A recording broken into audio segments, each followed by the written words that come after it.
Tokyo Olympic में नीरज चोपड़ा के gold medal जीतने पर 18 साल बाद हमें इंडियन नेशनल एंथम ओलंपिक में सुनने का सौभाग्य प्राप्त हुआ। लेकिन सवाल यह है कि नेशनल एंथम की शुरुआत सबसे पहले किसने की? चलिए मैं आपको बताता हूं। सबसे पहले नेशनल एंथम की शुरुआत करने वाला देश था जापान। लेकिन मैं आपकी जानकारी के लिए आपको बता दूं कि ग्रीस ऐसा देश है जिसका नेशनल एंथम सबसे लंबा है। युगांडा ऐसा देश है जिसका नेशनल एंथम सबसे छोटा है। लेकिन साइप्रस ऐसा देश है जिसका नेशनल एंथम है ही नहीं। पर इंडिया, इसका नेशनल एंथम सबसे निराला है। गाइस, आपको इन्फॉर्मेशन कैसे लगी कमेंट सेक्शन में जरूर लिखेगा और ऐसे अमेजिंग वीडियोस के लिए शेयर, सब्सक्राइब एंड लाइक। मिलते हैं अगली वीडियो में। यह सच्ची घटना है गुजरात के वडोदरा के अंतोली गांव की, जहां पर एक किसान एक गाय को लेके आया और उसने उस गाय को अपने घर में बांध दिया।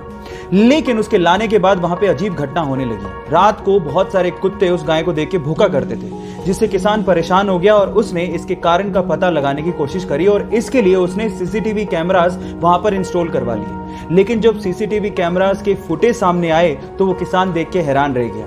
हर रात को एक तेंदुआ यानी कि लेपर्ड उस गाय से मिलने आया करता था। जब किसान ने इसकी अच्छी से छानबीन की तो पता लगा कि जब तेंदुआ छोटा था तो उसकी मां की मृत्यु हो गई थी और उसके बाद से इसी गाय ने उस तेंदुए को पाला था और इसी वजह से वो तेंदुआ रात में उस गाय से मिलने आया करता था। गाइस, ये जानवर भी एहसान का फर्ज निभाना जानते हैं, जो कि शायद इंसान भूल गए हैं। आपको ये फैक्ट जान के कैसा लगा चैट सेक्शन में लिखना मत भूलिएगा। इंडिया में हर साल 28 फरवरी को साइंस डे यानी कि विज्ञान दिवस मनाया जाता है। उसके पीछे का रीजन ये है कि 28 फरवरी 1928 को डॉक्टर सीवी रमन ने रमन इफेक्ट की डिस्कवरी की थी।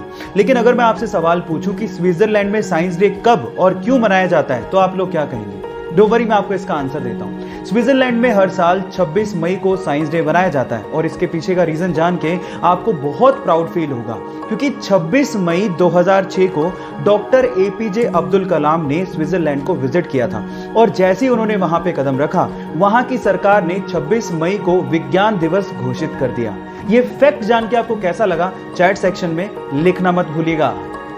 गाइस, अगर आप रेड कलर कोक के केन को पानी में डालेंगे तो आप देखेंगे कि वो डूब जाएगा। लेकिन अगर आप डाइट कोक के केन को पानी में डालेंगे तो वो फ्लोट करने लगेगा।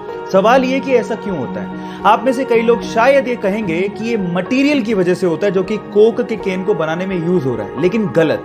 एक्चुअली ये हो रहा है डिफरेंट टाइप की शुगर को यूज करने की वजह से। आपको मैं आपकी जानकारी के लिए बता दूं कि रेगुलर कोक में रेगुलर शुगर यूज की जाती है, जबकि डाइट कोक में एक आर्टिफिशियल स्वीटनर एस्पर्टेम को यूज किया जाता है, जो कि शुगर से काफी गुना ज्यादा मीठा होता है, जिसकी वजह से उसकी बहुत ही कम क्वांटिटी से काम चल जाता है। और इसी एस्पर्टेम की वजह से, क्योंकि उसकी क्वांटिटी बहुत कम यूज हुई है, डाइट कोक पानी के मुकाबले बहुत ही कम डेंस होता है और फ्लोट करने लगता है। क्या इसके पहले तक इफेक्ट आप जानते थे? और अगर नहीं जानते थे तो चैट सेक्शन में लिखना मत भूलिएगा।